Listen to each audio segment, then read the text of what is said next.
अस्सलाम वालेकुम नाजरीन, किस्त नंबर 21 का पहला शानदार ट्रेलर जारी कर दिया गया है, जिसमें ओरहान के तीसरे बेटे यानी मुराद की पैदाइश भी दिखाई गई है और उसके साथ फातिमा और हलीमा की शादी के भी कुछ मनाज़िर दिखाए गए हैं। बज़ाहिर तो देखने में ये लगता है कि ये शादी ओरहान और एस्पोचा की है, लेकिन दरअसल ये शादी फातिमा और हलीमा की है। ट्रेलर में दिखाया जाता है कि ओरहान एक दुल्हन के साथ सीढ़ियाँ चढ़ रहा होता है।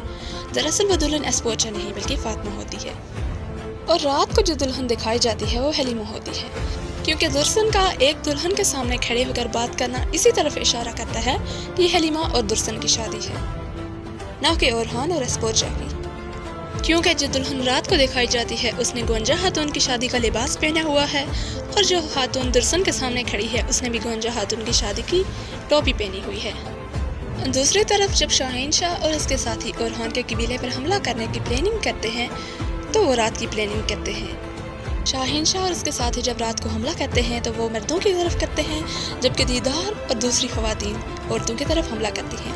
और जब हमला होता है तो एस्पोचा वहाँ मौजूद होती है अपने पुराने लिबास में, ना कि दुल्हन के लिबास में।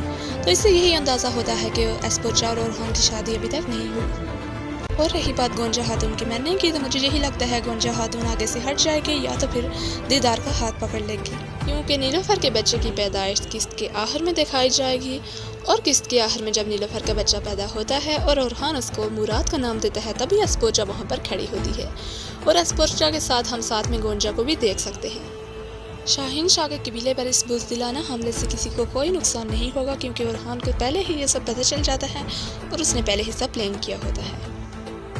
तो ये थी मेरी आज की वीडियो। में उम्मीद करती हूँ कि मेरी ये वीडियो आप सबको पसंद आई होगी। मेरी ये वीडियो देखने के लिए बहुत बहुत शुक्रिया। मिलती हूँ एक नई वीडियो के साथ, तब तक के लिए इजाज़त दीजिए। अल्लाह हाफिज़।